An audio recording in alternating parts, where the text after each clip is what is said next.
Welcome back, everyone, to Red Spotlight Shield Reactions here, commentary, rewatch, whatever you want to call it. I'm Alexis, and I'm joined by David here for the 15th now, I want to say, yes, or 16th. Or 16th, no, 16th episode of Season 1 of Agents of S.H.I.E.L.D. Of course, we're a longtime fans. This is a rewatch series for the longtime fan that wants to come back on here. Full spoilers for everything that happens literally through every era of this show, and more so as it seems to be pertinent to whatever is being discussed here. Of course, the full-length conversation will be had on our audio-only feed for Red Spotlight. And how we do this show is we have the reaction, we have our little comments before the fact, and then afterwards we actually share the reviews that were written at the time for the episode. I'm so pumped for this one because this is the called End of the Beginning, and I think it was very aptly titled because it is really the end of the first beginning era of this show, because what we will begin to transition to will be really, I would say, rather extraordinary. So again, this was episode number 16, originally aired on April the 1st of 2014 to 5.71 million viewers. It was written by Paul I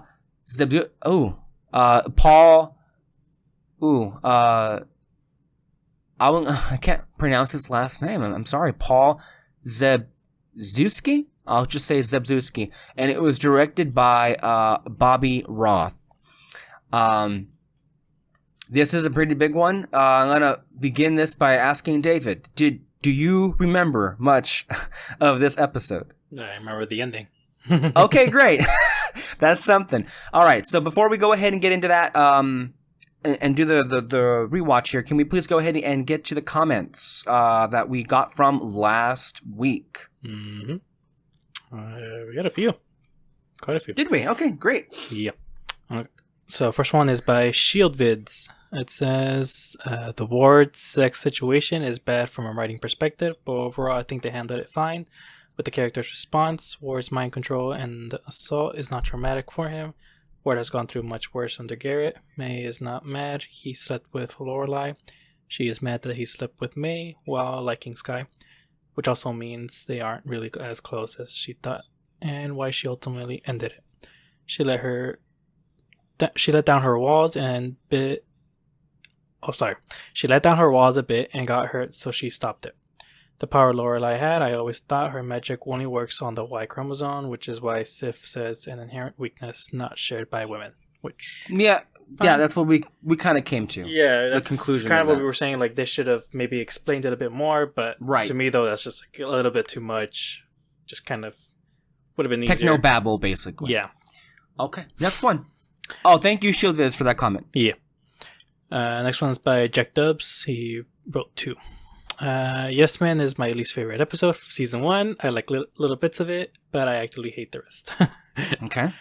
Season 6, don't get me started on what we would have got with season 6. You are correct. Halfway the filming of season 6, ABC came to the exec producers to find out how long they intended for the show to run.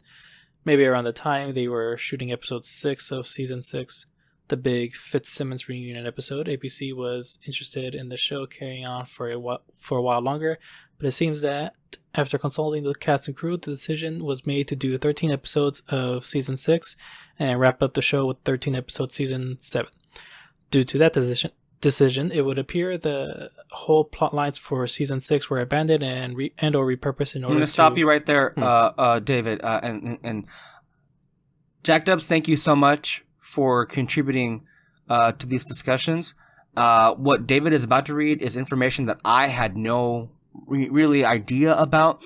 But if it's possible, I would like... I'm going to go and look for these on my own. And I'm not doubting what you're saying, by the way. I would like to read some of these articles or maybe these interviews that were done where or wherever it is that you found this information, because I am very much curious.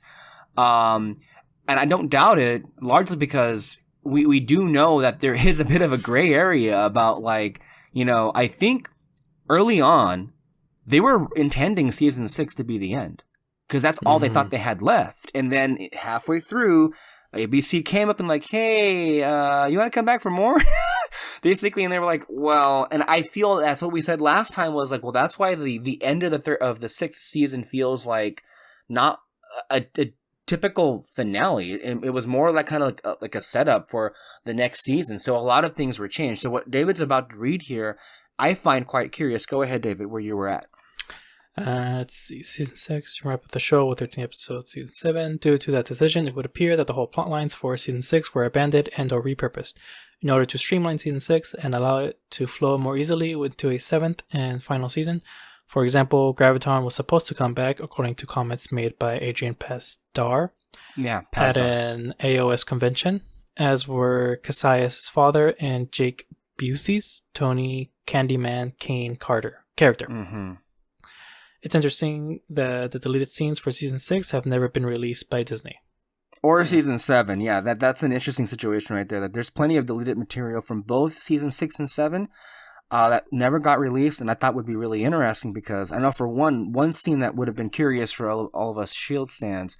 In the finale, there was material taken out. It was filmed and it was removed due to time crunching.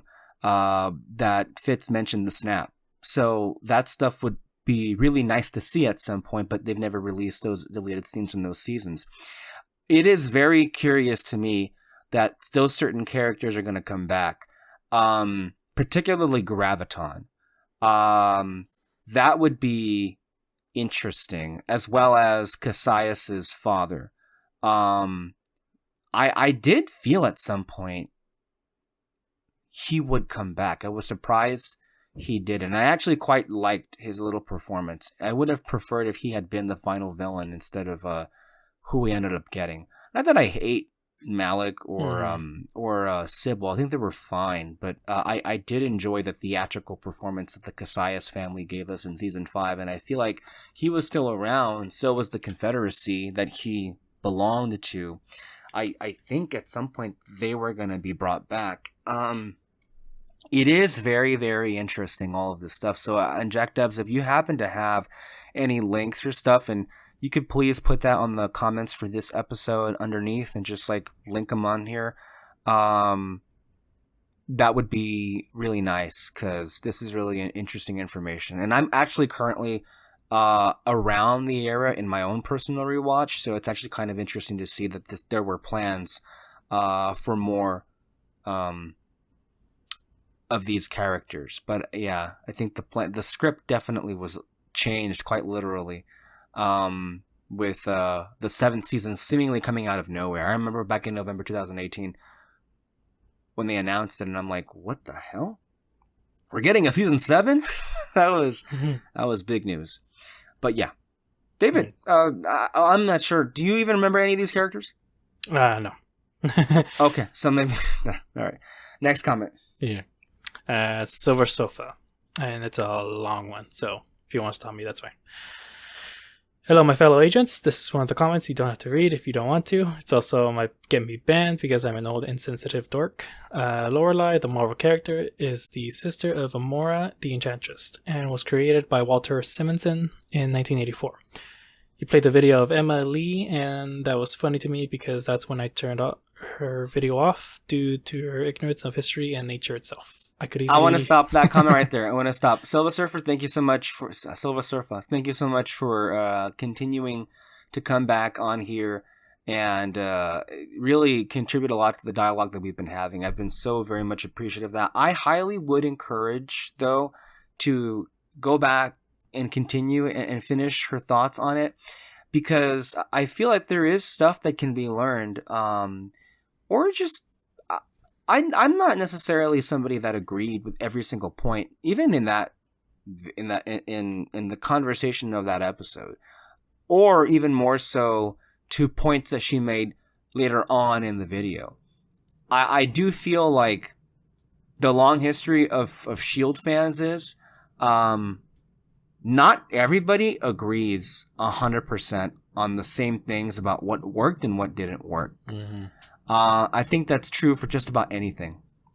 And I personally was very much happy that she did what she did, because it pretty much, I mean, let's just be real. Like, her video really much encouraged both David and I to feel like maybe it is time to come back to the show and give it a reappraisal.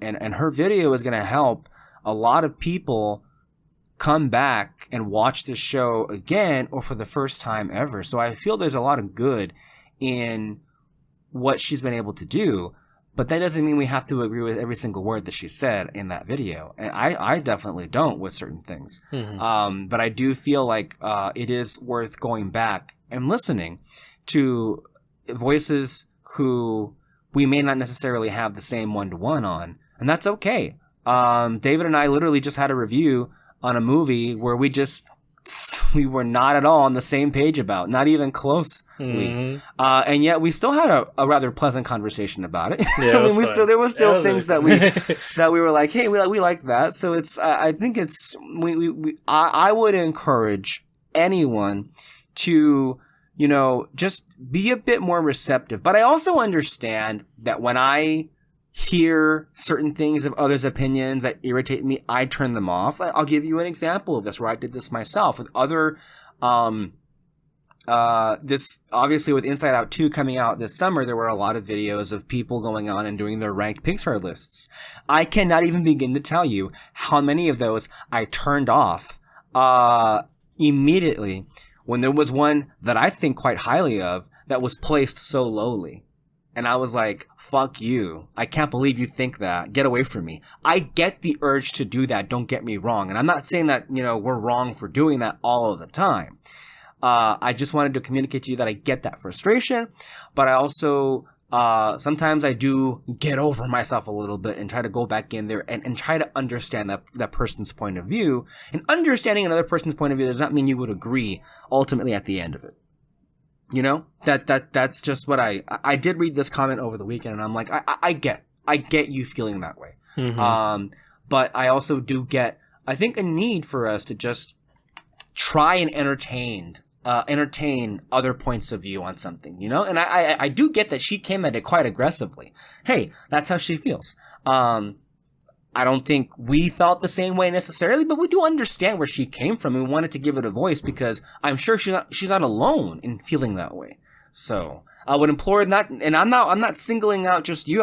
I wanted to, communicate this broadly to everybody that, and I mean it when I say on here, if there's something that David and I say that you find inconsistent or not quite what you feel, put it in the comments and we can have a discussion about it, which is what ultimately I want to have. But I wanted to stop you right there, David, for that because I just wanted to get that off my chest. Go ahead and finish the comment. Yeah. I could easily use her harsh opinion of effing stupid on her lack of knowledge of this character and her origins. Lorelai has she did say that. Yeah. Lorelai has a link to history and mythology that goes back literally thousands of years. She has a connection to the Greek mythology of sirens and nymphs, to medieval romances, Renaissance literature, and 1800s Germanic poems. Like sirens and nymphs, Lorelai is literally a personification of nature, as women have a biological clock concerning creating children. Men also have a biological driven energy to balance that aspect of nature. This is fact and is literally a trope in all cultures throughout history. Every mythology has a seductress in many forms. I could go on, but we'll stop after this final point. Most people who call Lorelai problematic don't seem to have the same energy with Mr. Purple from Jessica Jones fame. That was actually really interesting when he pointed that out. I'm like, oh yeah. Because if you look at what Wonder Woman did versus Purple Man, they're vastly different. Because with Wonder Woman, it is insane that the hero would do this and not really that's right. And just nobody pointed it out or something like that. It was never pointed out. It's so weird that it was even thought of. And even afterwards we were kind of like, why even change the body? Why couldn't it just been him back alive? It was insane. Versus here, with Purple Man, it's David Tennant's character, yeah. It's still problematic, but problematic. He's the villain. It's with the purpose. You're supposed to hate what he just did and all that. Yeah. And so it is the same thing with this one, where it's she's a villain, problematic with the purpose. Although for me, I still think it would. I would just leave that scene out. I don't know. Yeah, I ultimately, I come at it from the perspective, it's not that big a deal. I don't think personally. I do get the point that Silva here makes, and I think it's well taken, and I do see where they're coming from. I also would suggest perhaps there is a bit of a generational divide there. I think Emma is younger, and I think she said that she was like a young teenager when she saw the show for the first time, so she's significantly younger. And I think different generations grew up in different conditions, I should say, and environments that they're going to bring to anything. Let's just say different expectations, shall we say. I don't think, though, it is... I feel like the stuff that Emma brought to her issues with the episode in regards to a desire for more representation toward, any gender that may have a sexual attraction. I get those points, and I feel like if it was written today, there would have been much more accommodation written into the episode that would have made for more representation there. But I also do understand that we're dealing with a Marvel character that has a long history, and when I saw the episode, basically what Silver Surfer said here is what I interpreted it as, and yeah. But again, I don't personally feel it's that big of a deal as far as like that issue is concerned. And then what was the final sentence? Did you read the final sentence? No. He says, he's a terrifying great villain, but Lorelai isn't. I find that hypocritical. Dark rant over, and I understand if you don't read this to avoid potential drama for emotional modern fans. I tend to trigger ranting with my old school POV. It's fine. It's fine. Look, we don't have to, be so concerned with the idea of triggering people. Look, we all are our own individual self, right? We all have our own expectations, our own taste and preferences. It is what it is. And unfortunately, as the case seems to be, there will be people who are not going to be able to handle, much less understand where it is you're coming from, and people's feelings are going to get hurt one way or the other. I totally am not a stranger to that whatsoever, and please, if you want to talk about triggering, I could literally, at this moment, give you an entire list of takes that I have on any other kinds of media that would probably get a lot of you to never come back on here ever again.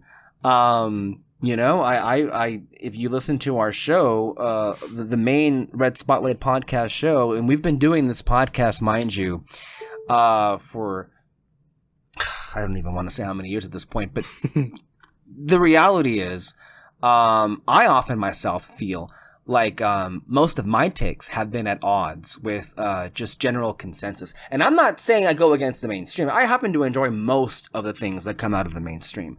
But I just feel like my favorites of any particular genre, whether it be in film or TV, are never what the collective decides are like everybody's favorite, shall we say. And I think all of us as S.H.I.E.L.D. fans understand, quite frankly, how much we were left out in the cold during the time that this show was, on broadcast television in comparison to literally everybody else. So, yeah, it can definitely be a frustrating experience. But we definitely encourage any dork rants, any nerd rants. Please feel free to come back on here and give us. It doesn't even matter how long it is. We've said it many times. We do not care how long your comments are. Please, and this goes to anybody, type till your heart's content. We are not going to bitch about how long something is. That's just the way that it is. David. Also, old school POV type of thing. It ain't that old school. I mean, the fact that you even mentioned Jessica Jones and called Purple Man terrifying great villain, you're far better than some other people we see on YouTube here. Because I have seen people who never even saw Jessica Jones. Why? Because it's a female-led show that has, that talks about sexual assault and everything, like just like very serious topics, and they see that as woke. Generally speaking, I'm very happy that S.H.I.E.L.D. fans are not necessarily in this variety, but I think part of a lot of the commentary that we've had on our shows for many years post The Last Jedi, because when The Last Jedi happened, there was like, of course, this big uproar for various many reasons, but there was a section of the detractors, and I'm going to clarify here, a section, not a majority, not everybody, but there was a section, particularly the loudest voices that were online, that came from a place of hatred. Not of the storytelling, but of who was being represented on the screen. And they made it quite clear in the videos themselves. And unfortunately, because they were the loudest voices in the room, a lot of people went to them and got a lot of their talking points from people who they really shouldn't have. And now, many years later, we've gotten to a point where that whole section of the internet has unfortunately garnered their own block of supporters and cult, really, to whenever these big blockbuster films come out, there's always too woke, too many women, too many minorities, go woke, go broke.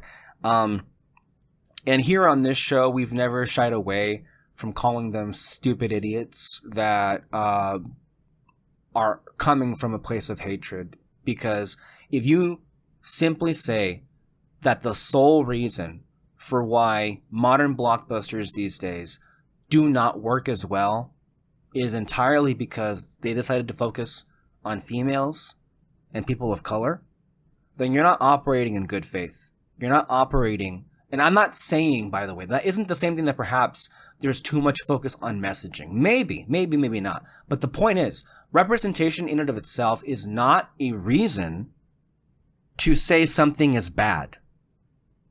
And I understand that every circumstance is different. I very much understand that. But for every single film that came out, and maybe it was universally regarded as bad, there are plenty of reasons for why it was bad, and we talked about those reasons.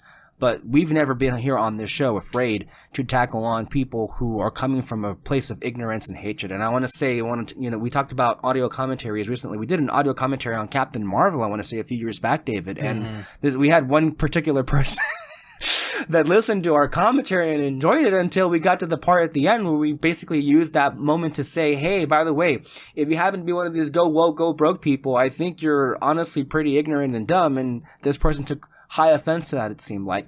And look, and this, by the way, when I say go woke, go broke, I am not talking about people who are, let's just say they're coming from, well, I think people are way too sensitive nowadays. I'm not generalizing to everybody. I'm talking about specifically these voices on the internet who are out here to make a profit out of other people's anger, and they're misleading them, thinking that the reason for why the films that they wanted to be good are not good is because of, minorities and females. Those are the people that I am attacking here, because that is, personally, I just find that gross and evil and dumb, honestly. But that's just where I come from. Agreed. I'm not sure what else I can say at that point. Yeah. Well, next comment. Next one is by Serenity Forever. And that main line will also be a hint towards the Hydra reveal, as mind controlling is their MO. They obviously don't use it on everybody, but it's a tool they use to subdue certain individuals. Your compliance will be rewarded. That was in quotation. Oh. Good. Yeah, because that's the Hydra thing. Mm-hmm. Remember when they do the Hydra mind control, your compliance will be rewarded. That's what they say very times over. That's why it was in quotations. Yeah. Simmons' line in orientation is yet another situation that comes to fruition later on. It wasn't a moment, as she had fits, but they invented time travel in roughly 5 years. And then Sylvie in Loki was actually a mashup of Amora the Enchantress and Sylvie Lushton. So you got a version of Amora in the end. Okay. I don't know the comics, but take your word for it. Next one from Gary Marshall. Well, it's not one of my favorite. This episode has quite a few fun moments in it. The main thing that gets me is when they go to capture Lorelai. They include not one, but two easily swayable men on the team. Even I can see the flaw in that plan. Yeah, that's true. Yeah, I get that. That being said, there is some nice character development with Gemma standing her ground with Coulson confiding in Skye, and the stinger of May reveal. Loving your critique corner, and as you said, no surprise that the critics love this episode. Thank you, Gary Marshall, for that comment, especially because you know what? I am very happy that people are enjoying. I didn't even think to call it that, but I think it's a good name. Our critique corner. Yeah. Because again, as I mentioned many times, I was very much, we're going back in time basically and reliving these episodes. And I think it's important to, a part of the conversation is how they were received. And I love how we're all on the same page here, how none of us were surprised. I wonder why they liked this episode. We weren't surprised at all at this point. Yeah. Silva commented on that. If you notice in the scene in Vegas, the entire SHIELD team is all women except Coulson. Shows that they learned from that first encounter. I like that detail. True. Yeah. And then Gary Marshall replied, nice spot. Good to see that they learned from their mistakes. Yeah, good. True. Very much so. Mm-hmm. Yeah, look, overall, I enjoyed the episode very much so. And I think to me, the part that I can't get over was the Bahrain reference, basically. When she held up a gun. Mm-hmm. When it comes to powered people, you can't take your chances, basically. Yeah. So, are we done with the comments? One more, just from Gary Marshall. Okay. Just says, I believe that it was during the filming of this episode that Brett Dalton was told Ward was Hydra. Which I believe... Which episode? This, the 15th. Okay. I'm not getting all the comments. Oh, okay. I feel like I'm not... It's because I'm on the page itself, and there are comments that you're reading that I'm not even seeing on here. Yeah. So I'm like, that's interesting. But I did remember skimming that comment. Mm. Yeah, I would imagine it would have to have been around this time, because we're getting pretty damn close to it. We're about really an episode away from it. So, yeah. And I just think that's really pretty impressive, because the performance and the writing, when you go back and watch certain scenes, you kind of do see it a little bit, but great performance to be able to handle that. Mm-hmm. Okay, shall we go ahead and get started? Yep. Coulson knows. We don't necessarily get a confirmation about what the timeline is, but this whole episode happens, I want to say, the same week as Winter Soldier in the Marvel Universe. Confirmed. Agent Antoine Triplett confirmed. So here I have our second appearance by John Garrett and Antoine Triplett here. Area 3, breach.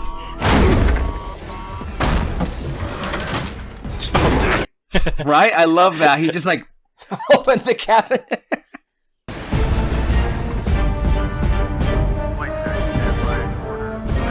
Whoa, look who we have here. Mm-hmm. The gang's all here. A collection of characters that we've met across the first few episodes here. Fight breaks out, let me take Blake. He's coy, but scrappy. I'll explain everything as soon as we hit 50,000 feet. You can tell these guys are old friends, or old work friends anyway, just off the bat. They've known each other for quite a bit. They have that whole vibe right there. The clairvoyant. If there is someone out there who can read minds, at least up here, we're as far away from him as possible. Figure maybe. If only, right? If only. You're standing right next to him. Guys, I swear, I am fine. How much blood are you going to draw before you believe me? You're recovering. I'll say this. Honestly, quite unbelievable. Strange. We know Coulson had a very different recovery experience, so we understand why he's hesitant about us sharing. Because they're still kind of Yeah, but something like this drug, it needs to be studied. I like how Fitzsimmons here are trying to manipulate Skye a little bit. Yeah, we should probably take this medicine and see who else can replicate it, right? And then Skye's like, if Coulson thinks it's important that this stays between us, then we should trust him, right? He's the boss. And then they're shocked. So you're saying we should obey the rules? Who are you and what have you done with Skye? Which also it reminds us of, her whole vibe and demeanor when we met her, and how she was, always breaking the rules, and now how far she's come here, which pairs nicely with what's about to happen. How am I supposed to access all the classified files without someone in the room? I don't have clearance. Now you do. Welcome to S.H.I.E.L.D., Skye. That's a big fucking moment. Even Garrett was smiling too. Did you see that quick shot? It was yeah. Congrats, girl. Even May's smiling. It's what? Hey, even I love the little Skye theme there in the background, the motif. Thank you. Don't thank me. You've passed every required SHIELD exam with flying colors. For a level 1 agent. You've assisted us on multiple field missions. Put your life on the line. I love it. It's a great moment. Yeah. No, yeah, for sure. No, but then also one thing we mentioned too, we should have mentioned at least, when Simmons was like, oh, so you're saying we should follow the rules? Not only is she doing that, but also she's keeping secrets from the team, which is like her biggest no-no in the beginning. Yeah. It's like, no, everyone should be in on this. It's like, exactly, yeah. But she realizes and appreciates how much more danger there is with keeping secret, or with not keeping secrets, I should say. Mm-hmm. Her keeping the secrets understands that they're protecting not only her friends but herself. Mm-hmm. I mean, yeah. I was gonna say, speaking of the makeup team, he looks great. Yeah. That shot of his hand right there, I'm just like, ooh, it looks grosser than Doctor Strange's after his accident. I guess I got a boat to catch. Good luck, Agent Coulson. You too, Agent Sitwell. This is the last time these two see each other. Mm-hmm. Mr. Sitwell will be dead in a few days. He's about to go to Captain America, the Winter Soldier, basically. Yeah, which, that's the ship that we find him on. And mind you, remember, I did not see the movie when this whole thing was coming out and everything, so I was just kind of like, whatever about it, you know? Oh, okay. It was like throwaway line. Yeah. When did you see Winter Soldier? Years later. Really? Yeah. Oh, man. Okay. I don't know if I can't remember if it was before or after Civil War. Actually, just to be sure, the movie came out before the episode, right? Or did it come out after the episode? This episode happened, right, on a Tuesday. 2 days later, on Thursday, the movie came out. Okay. Then the next week, the next episode came out on Tuesday. Guess it all comes full circle. Ward's your SO, I was his. Turn. This SO thing goes both ways. You've had a big impact on him. Love how right there, Mr. Garrett said the name of the next episode, Turn. I'm a SHIELD agent just like you. I love that. Bill Paxton is so good, man, on this show and with this character, you know? But he also, talking about Garrett here, it's really good also because he's also putting on a performance. He's not really like this, but yet you buy it. Like you kind of almost really do buy it here. You don't really suspect, I don't think, until later on. Feel free to contact me first. I can help. Okay?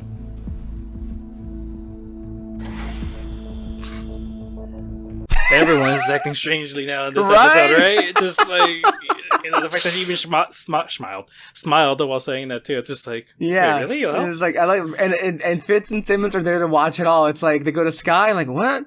And they go to Man, like, huh? What's happening? The co-ed, I remember. She's got an IQ over 200. Ran circles around every agent we sent in to interrogate her. Gave no indication she was gifted. Family's got ties to Yakuza, though. What's up? Well, the Yakuza, very well known in the Marvel comics, apparently. And I believe they're also, I don't know, did they make an appearance in Avengers Endgame? Is that who Hawkeye was after? And didn't they also there was a mention to them in Daredevil, I want to say? I know that the ninjas were the Hand. That's something else entirely, but, you know, just... Or were they also mentioned in... I don't even know. I'm not going to pretend to remember all of that. It's a lot. Also, it makes no difference. So. Damn, man. Whoa. You know, it's funny, David, how you brought up the makeup. I forget that the actor's not burned in real life. Yeah. It's that convincing. Mate to hub. Deathlock's here. Blake's down. Lucky the med team got to him when they did. I wouldn't call anyone in critical condition lucky.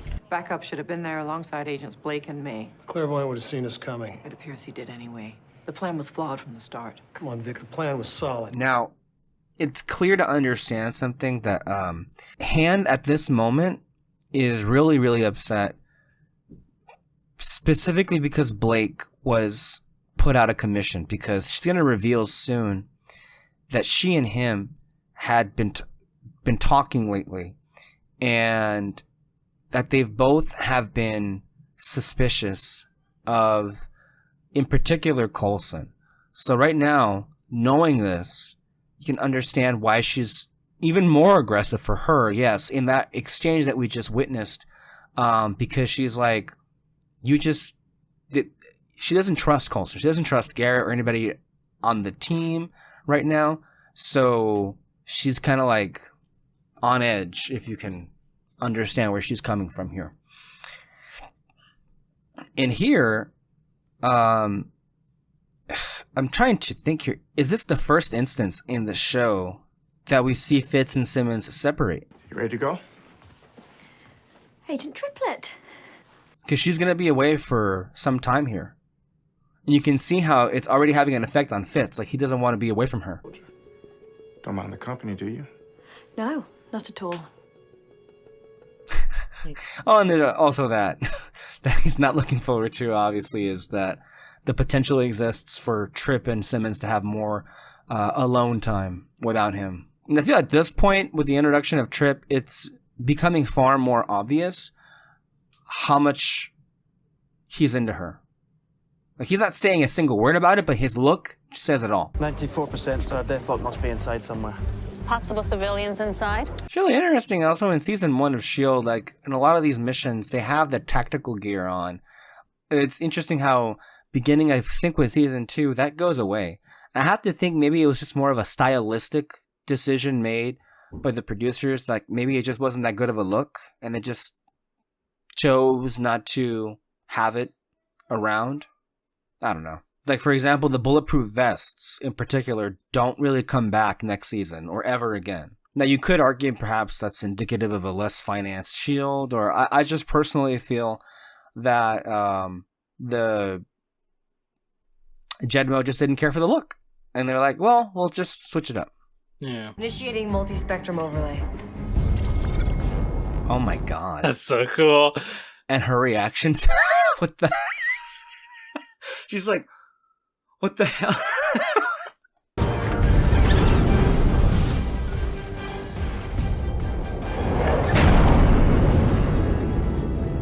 How much is coming back to you, David, as you're watching this? Wait, what? How much is coming back to you as you're watching this, as far as like what happens in this episode? Not much. I mean, the only thing I remember that's gonna happen is mainly because of Emma's video. Okay. But other than that, though, like everything that's been happening here, like don't really remember much. Recalling. Okay. Yeah. Okay. Well, what's about to happen here is actually a pretty, I think, one of their more well-known, well, a better, well-done, creepy sequence that we're about to watch here. Mm-hmm. And then with the music settling in. Also, you can spoil if you want. Like, I really don't mind. No, yeah, but I just want to see your reaction to it as well. Because obviously, this is a ruse. Like, we know the real clairvoyant is John Garrett. So it's like, well, whoever they're going to find right here is not the actual clairvoyant. But they think this person that we're seeing right here.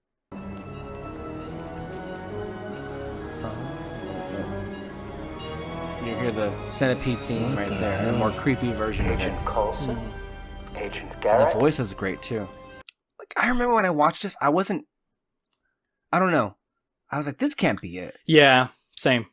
I do remember that here being like, this is too easy. Like, yeah. They just find him. Even though it is a really good theatrical sent off, basically. I will always.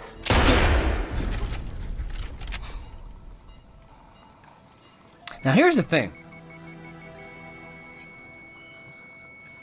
What did you do? Was that what Ward was supposed to do?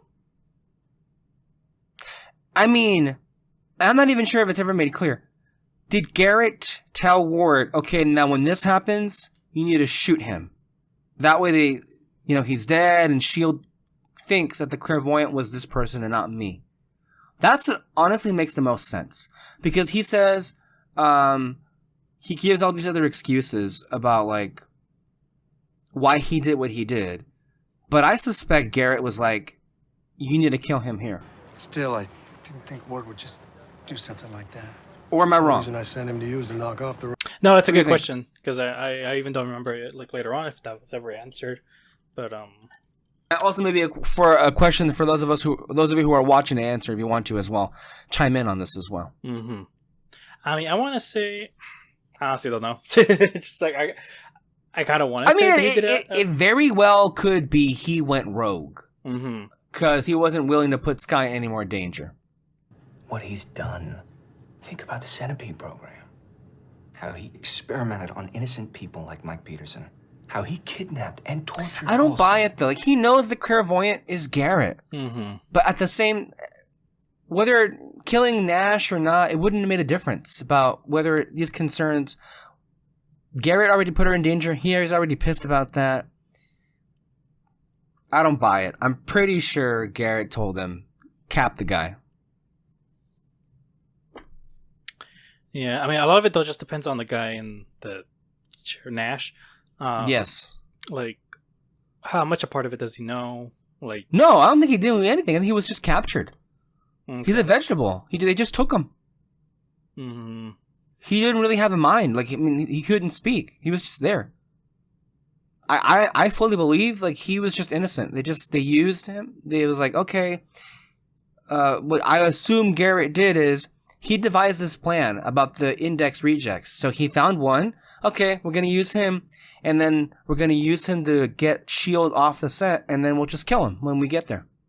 Think about it. The clairvoyant only knew you'd be at Quinn's villa. After I dropped the tracker, and the only thing he's had trouble seeing is what happened to you after you died. Because Director Fury wouldn't release that file to anyone. No. The clairvoyant doesn't have abilities. He has security clearance. And a lot more than that. That's the thing. It's like, it's one thing for this conspiracy to be brought up by somebody who is a traitor, but little did anybody know this traitor belonged to a whole organization that had been hidden inside the one that you work for. And then the whole thing would fall apart as a result of it. Or did someone order you to do it? You see? What?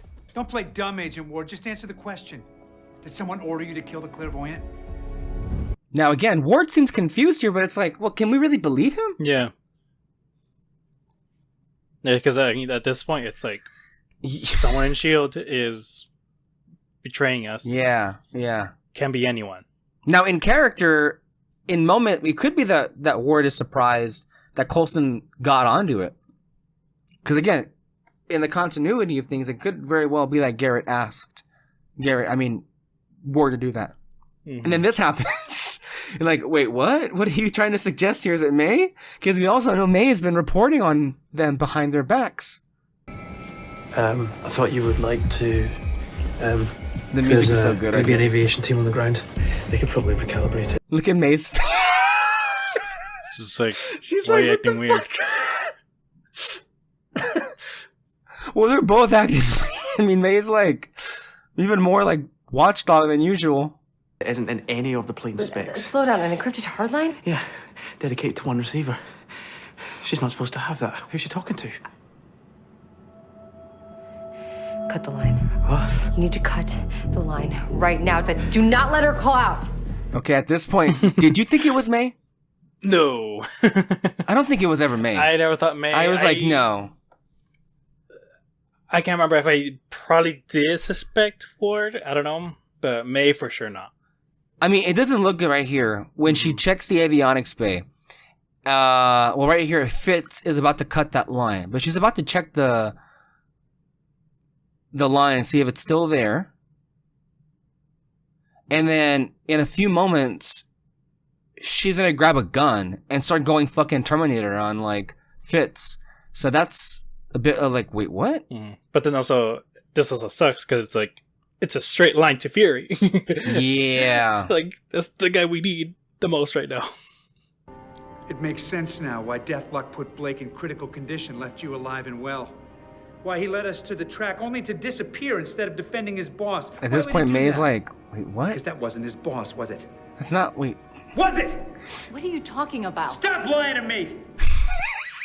But also, like, it all makes sense, too. Like, oh my gosh, why is it everything... does. That rationale does make sense. And then this happens.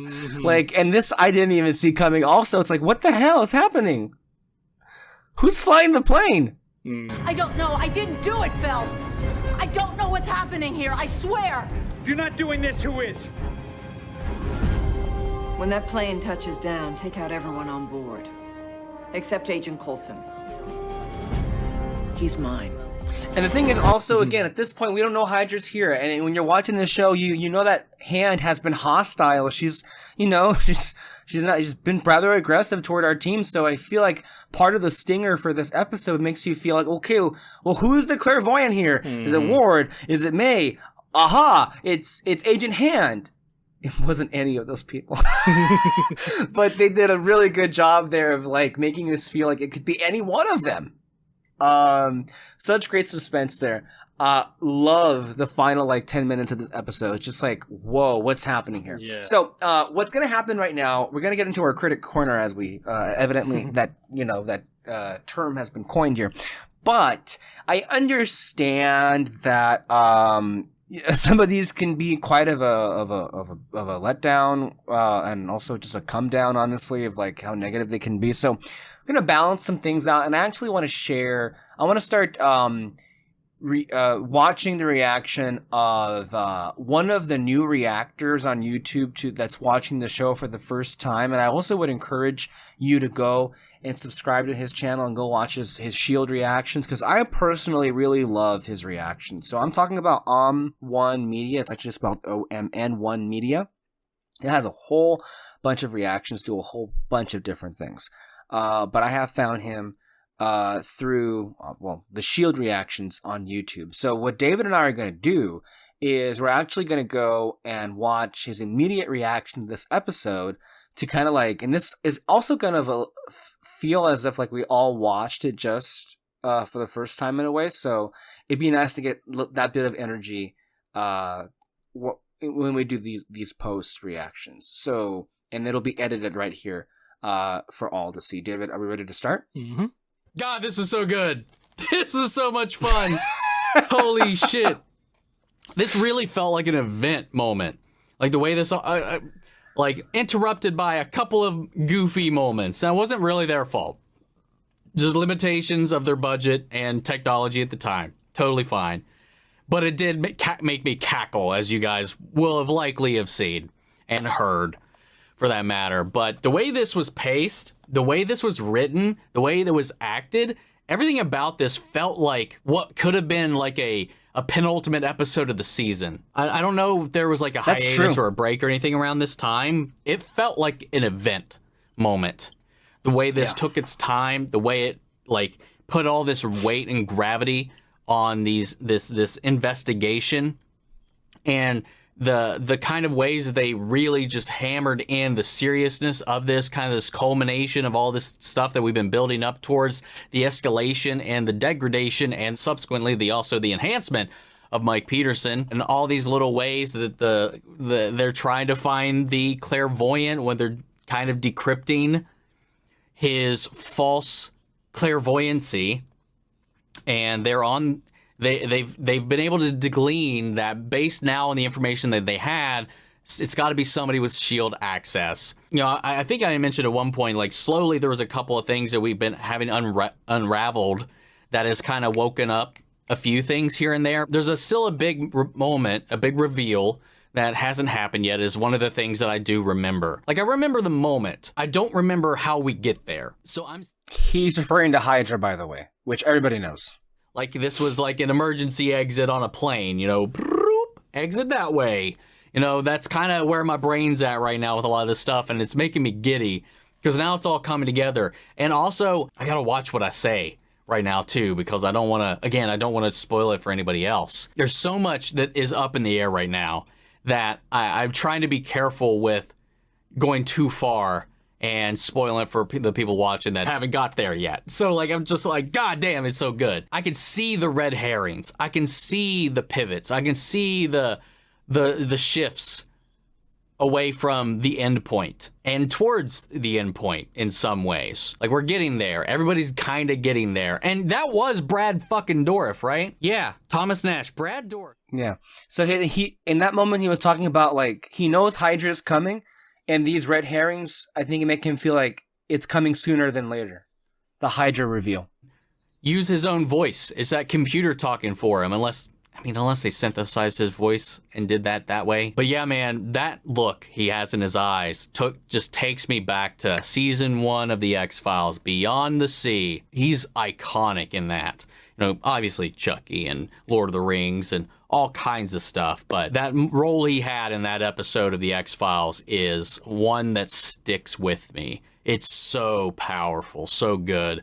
And it's those eyes, the way that he looks, the way he was side-eyeing like really, that. Oh, that gleam. Really good eyes. And you could tell it was him in certain lights, but there were other angles where I was like, is it really? He's not talking. Would they really do this with Brad Dourif? So I was like second-guessing myself the entire way. This episode really, you know, it's called The End of the Beginning. And I think that is indicative of this is the end of Skye's role, her beginnings, her introduction, her like the beginning part of the show, really, the first 15 episodes, 16 episodes. It has been the storyline we've been following at this point, and is the end of that arc, is the beginning of the next, as Skye is now an official agent. She is brought on, she is part of the group, she's part of the team on an official capacity, and has power, has pull, has, weight to give into what she's saying among people outside of our internal group. It's hard to talk about this episode right now because there's certain things I can say that are evident by how the show has set certain things up right now, but part of me feels like it's saying too much. Even if I didn't know. If I didn't know, it would be fine. I don't think anybody would see it one way or another, but if I say certain things, even about things that are clearly set up in a certain way that I have an opinion about, but if I give that opinion because I know certain things, you can extrapolate ideas about that for other things I'm not even talking about. So, God damn it. Anyway, this episode is really good. The way it was, structured, the way it was written, the way they kind of really was driving this narrative and like really taking us into the meat of this mystery as we're finally kind of sniffing at the heels of this clairvoyant. And I think that's part of the problem is I think the clairvoyant at this point knows that they are getting close. So all of this is a big old show and dance to throw them off the scent of who the clairvoyant is. They're getting too close, which is why the clairvoyant reached out to Mike to be like, they're getting close. They're about to figure this out. It's time for us to meet. So things are escalating, and that's where this whole thing started. And if that was the clairvoyant, quite obviously, why would Mike Peterson run directly at them? He would disappeared on his way to where they found him. They wouldn't have found him if Mike Peterson didn't lead him that way. That's also the whole thing that was being questioned, right? It's like, why are we here with the clairvoyant and Mike even being here, and then also not defending him? Mm-hmm. Because I don't know how I'm going to keep talking about this if we keep dangling it around. But we see Simmons is breaking protocol and hacking into things and trying to... That's true. We didn't talk too much about Simmons. Like, she's like about to ignore Coulson, what he said, basically. Like going back to the hub where they have a lab, where they have more access to things that she could use to analyze it and find out more about it, even though they were told not to. Fitz snooping around, trying to figure things out, and stumbles upon May's secret connection, which, again... God damn it, I'm just going to say it, because regardless of anything, I don't think, and again, there's pieces I could not remember, because there's whole gaps in my memory, as you guys, by large and far, know by this point. I don't know who she's talking to on the other end. I assume it's Fury, because we got that notice that Fury is on the Triskelion and willing to meet with him. I don't know if that was true, I don't know if that was fake, I don't know if that was a lie. But the only person I would imagine she would be calling would be to keep tabs on Fury, but she can't say who she's talking to. Or maybe it's somebody else. Could be one of the scientists. It could be Sitwell for all I fucking know. I don't know. I really don't know. But I honestly think she is just his handler, trying to keep an eye on what he does and does not know about what was done to him. It very well could be clairvoyant related, but I just don't think it is. It feels like a very, very classic red herring. I can explain it when we get to it. God damn it, this is so frustrating, because I didn't think the thing I remembered had anything to do with the clairvoyant until later, until we got towards the middle of the season. I still like things started to click to kind of be like, oh, and that was one of the things I remembered was that A to B to C connection is like, oh, because somebody pointed out how ironic it is that I know a big twist about the season, but didn't know certain elements of the storyline up until this point. But that clicks in my head now, and now I can't talk about it just yet. I don't know, I'm going to edit this conversation or this discussion, because I'm just flubbing around through all kinds of stuff right now in my brain, and I'm trying my best to referee my own thoughts for you guys. But fuck it, guys, what'd you think of the episode? How do you feel? We can stop it right here. Yeah, very much clearly, like, it's really interesting, I would say. For those people who watch the show for the first time, it's been a long time since season 1. Mm-hmm. You gotta wonder, I think people that have some familiarity with the show, I think would, and also some familiarity with the MCU, would assume at some point Hydra would be on the show. I know when Kyle was watching it for the first time, he knew that Hydra would be on the show, just didn't know when. And it caught him by surprise when that happened. And evidently it's the same. The one we just watched here was having the same kind of. He knows it's coming. He's so close to it too. He wants to say it, but of course, he's being respectful of his viewers who may be watching it for the first time alongside him. So I wanted to share his thoughts and just the immediacy of what it's like to watch this episode. And it's like, oh my God, what's happening here? Mm-hmm. I love that excitement. So, yes. Also, I totally forgot that they didn't mention who she was talking to, who May was talking to on the phone. I don't know why. I kind of That's true. It's because we already know. Yeah, but I already knew, but then I was like, it. oh wait, yeah, it wasn't revealed to us in that moment. No. Who she was talking to. Okay, my bad. No. So, we didn't know. Yeah. Yeah, I totally forgot about that. Mm-hmm. We didn't know at all, which makes it so good because then we're really questioning what's going on here. So with that, let's go ahead and get to the reviews. I have here Oliver Saba from AV Club giving it a B. Interesting. Let's see what it says here. Did this show seriously just end its first season without revealing what Project Tahiti is? Let me just. Oh, I'm so sorry. Wait a minute. The beginning of the no. This is the end of the beginning, correct? Yeah, should be. Oh, I am so sorry. I pulled up the wrong review. This is for the finale of season 1. I don't know what happened here. I pulled up the wrong review for that. It's supposed to be end of the beginning. That would be weird. Did they not have a review for that episode? Give me a sec here. Yes, David. No, I was looking at the title. It's like, yeah, this one's end of the beginning. Last one's beginning of the end. Yeah. That's why I was like,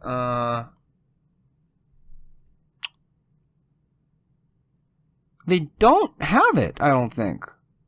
Let me see. Maybe it's... No, they do have it. It's just that they mistitled it, and they never corrected it. They have 2 reviews called The Beginning of the End. Hmm. That doesn't make any sense. This is aired April 2nd, 2014, correct? I want to just double... April 1st, April 2nd. Okay. So it was published the next day or midnight, whatever. Okay. So here it is, the actual review. I haven't seen Captain America the Winter Soldier, but I suspect this episode's success is largely thanks to that film.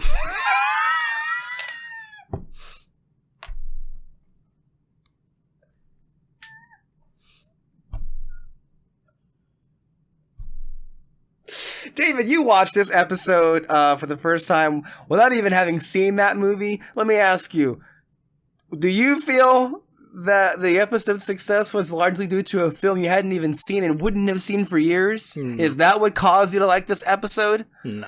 I'm sorry, but these AV Club reviews by these particular individuals, and by the way, I remember that at some point they stopped doing these reviews and they get some people who enjoy the show for what it is, and then at some point during the run.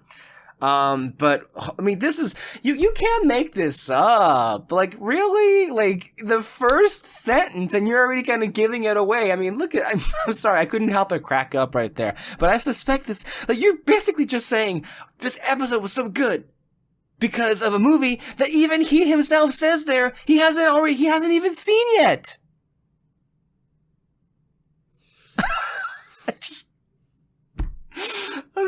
Okay.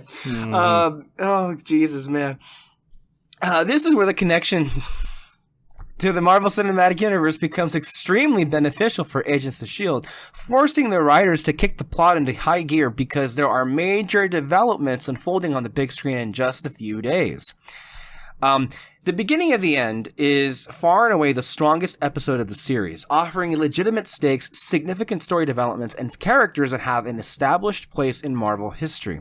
It finally gives a face to this season's big bad and plants mysteries for the final episodes of the season, giving Coulson and his team a purpose for existing by making them the rogue team they should have been from the start. Interesting there, the rogue team element does come into play later on. So that's an element that does help the show, but I guess people wanted it more sooner than later. It's a massive step up that also feels like the first time this cast has really gelled as a unit, with each cast member filling a specific role and doing a pretty good job at it. My excitement for the Winter Soldier makes me more interested in the MCU, which translates to more concern for S.H.I.E.L.D. It's one of the major benefits of being connected to the franchise that has particularly an excitable fan base. And now this series has started to work out the kinks of its first season and establish a direction for the future. It can take advantage of that synergy to build a bigger audience. It's the rest of the season, if the rest of this season, I should say, moves with the same pace as this episode, the series may actually live up to the promise of its cinematic pedigree. This week makes the debut of the cybernetic Deathlock in action, who appears along with John Garrett, Victoria Hand, and Jasper Sitwell to make this S.H.I.E.L.D. episode with the most comic book connections yet. I don't mean to be a person that knocks on this stuff because, hey, it is a comic book show to an extent. Like, it's going to feature characters from the comics. But particularly with AV Club here, this is just, I feel like they take a paragraph or two to just talk about whether or not any characters from comics appear, and if they do, thumbs up, and if they don't, thumbs down. Yeah. Right? That's what it's beginning to feel like here, because okay, great, but just by having comic book characters on the show doesn't make it inherently good or bad. And that's the vibe that this gives off. Mm-hmm. He says, Deathlock's laser tag vest costume design is very unfortunate, but the rest of the character works well here, turning the former Marine father into a killing machine who has lost his humanity. The design works better after the scene where Deathlock receives an augmentation for his arm that gives him Mega Man-like weapon abilities. The chest plate looks silly with that long sleeve black shirt under it, but I guess that's supposed to make him more inconspicuous. Imagine how much more cooler Deathlock would look if there was no shirt and you could see the flesh where the machinery had fused to it. There are plenty of makeup artists that could create that effect and straddle the line between cool and gross, and it would help sell the idea that he is inseparable from these augmentations.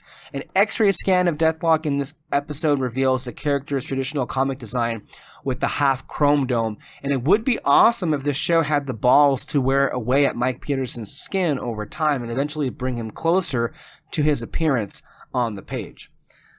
One of the most interesting moments of this episode is when Peterson shows confusion at not being injured by a bullet to the head, suggesting he's unaware of what's been done to him and adding extra horror to the character's situation. Okay. I didn't catch that either. Yeah. In terms of other characters from the comics, Sitwell doesn't do much in this episode, but Han and Garrett play significant roles. Titus Welliver's Agent Blake rounds out the S.H.I.E.L.D. guest star lineup. That's a mouthful. Sorry. Agent Blake rounds out the S.H.I.E.L.D. guest star lineup, making a brief appearance to turn up the stakes in the first act. Bill Paxton and Welliver are two seasoned actors that know how to work on camera, and they bring a lot of charisma to this episode. Exchanges like Blake hitting on May as they investigate a nursing home are so important to this series, providing moments of humor by showing who these characters are when they're not in super serious action hero mode. The same goes for Garrett's car conversation with Coulson, a nice relaxed moment that builds up the relationship by sharing story from the past. Okay. It's long been theorized that the Clairvoyant is a high-ranking S.H.I.E.L.D. agent, And while I predicted this 2 episodes ago that it would be John Garrett, we learned this week that the clairvoyant is an even higher position of power. It's very possible that Garrett is still in it, though. Victoria Hand acts super shady from the very start and constantly gets in Coulson's way as he tries to track down the clairvoyant. So it's not a huge surprise when she's revealed to be the season's villain. But it's very nice to finally get confirmation of the clairvoyant's identity. But hey, to his credit, though, the ending is meant to make you feel like she's the villain here. Mm-hmm. So there's that. All right. The clairvoyant reveal is the biggest development this week, and there's a nice balance of subplots that makes this episode feel considerably more substantial than what came before. To start, this is the first time there's a real reason for everyone to be on the team. Skye getting injected with alien goo makes her a wild card and gives her a stronger connection to Coulson, and provides Fitzsimmons with a purpose as they try to figure out the mystery. It turns out surviving a gut shot and having your cellular structure reformatted by alien DNA is the shortcut to becoming a S.H.I.E.L.D. agent. And this episode begins by formally inducting Skye into the organization she and her friends are about to fight. It's amazing how much Skye's character benefits from becoming a level 1 agent, officially turning her into the team's spunky rookie with unlocked potential and a mysterious origin. But that's what she's already been. Recent events have given Skye a stronger place within the team, and now she's just the resident savant tech guru instead of the maybe terrorist they keep running around against all common sense. Okay. Ward and May are the muscle, blah, blah, blah, blah, blah. Let's wrap this up. Ward killing the innocent man because being manipulated by the organization he's dedicated his life adds an excellent wrinkle to his character.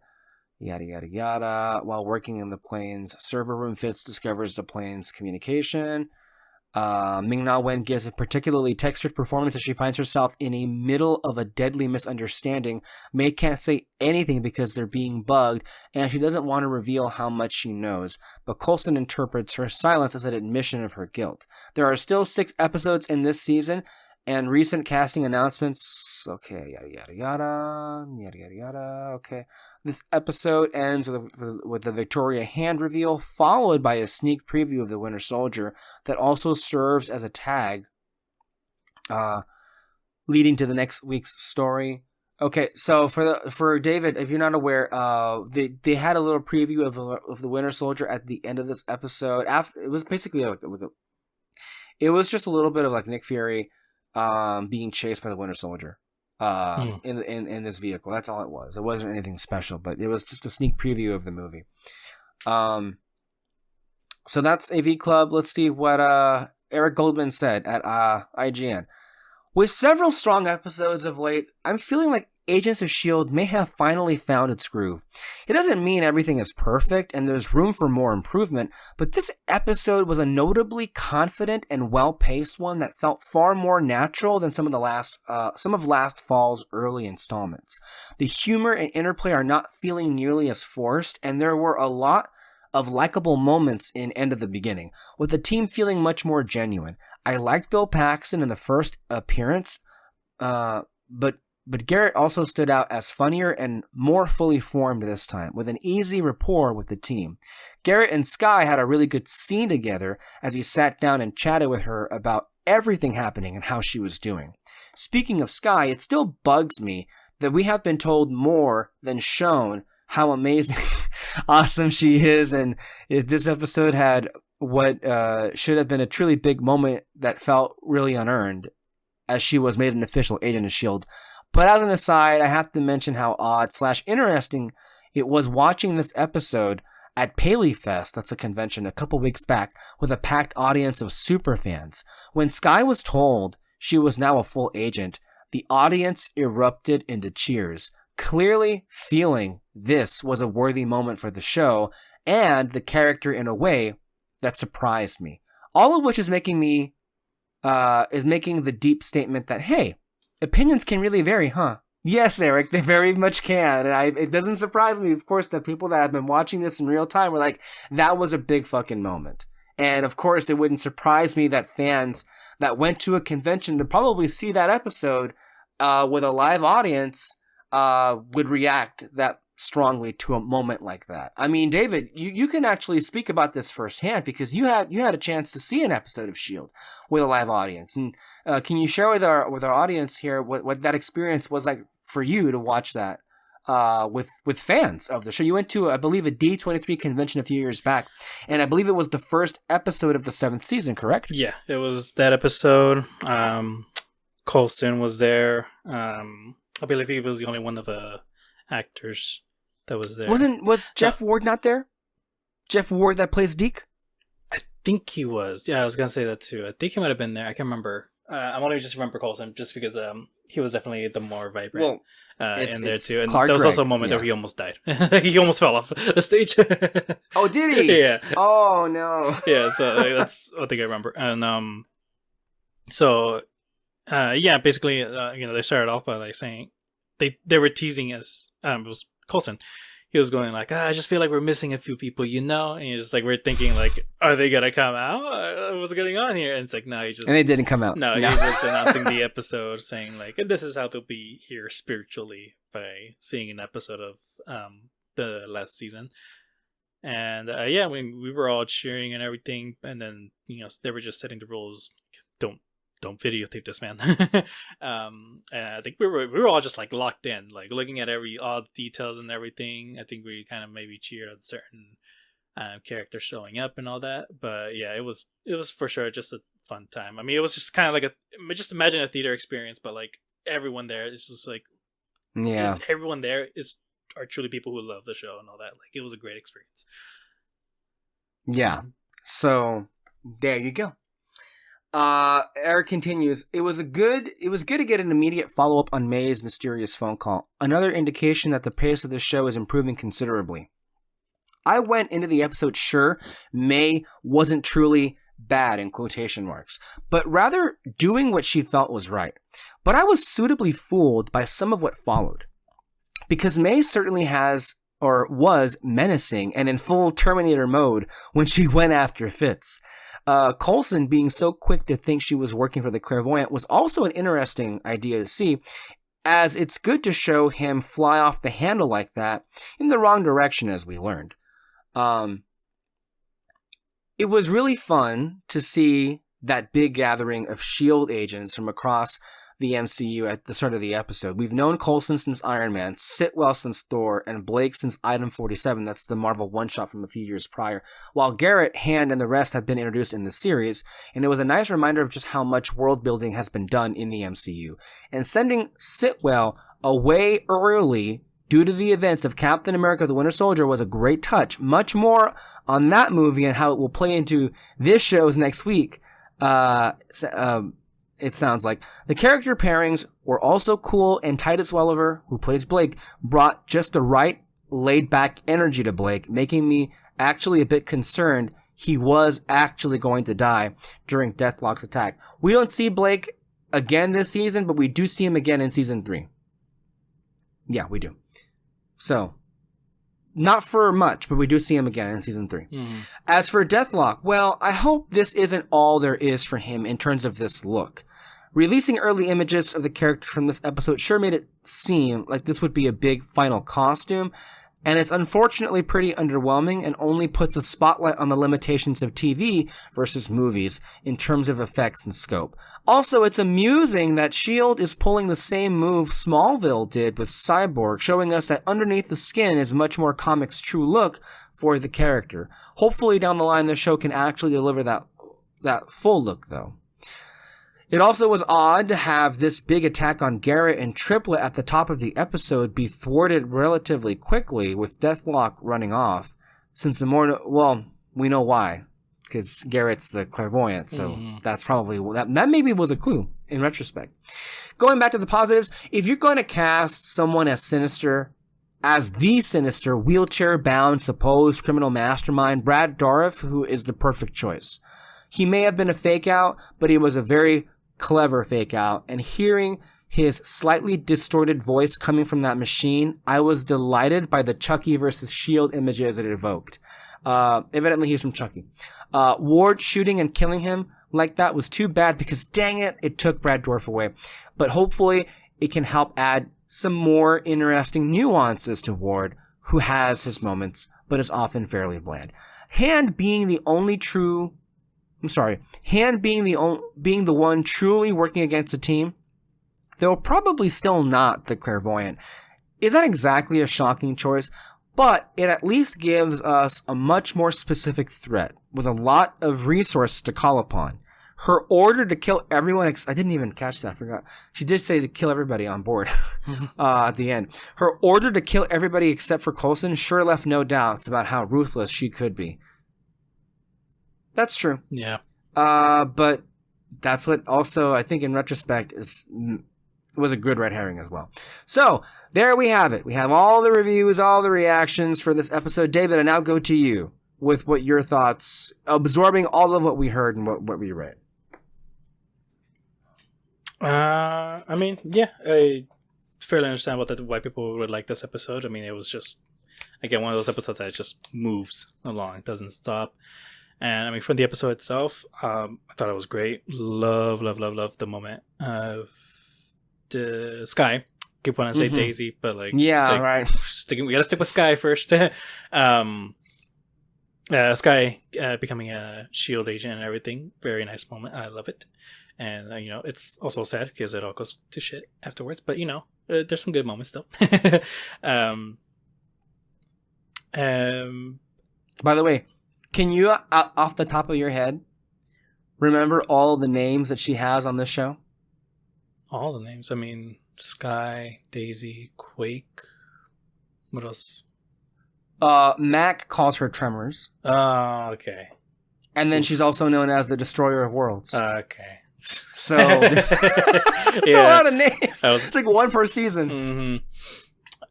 And then I like the investigation and all that. That one was great. They kept you on your toes the entire episode, and you just kept guessing. You would second guess yourself watching this episode.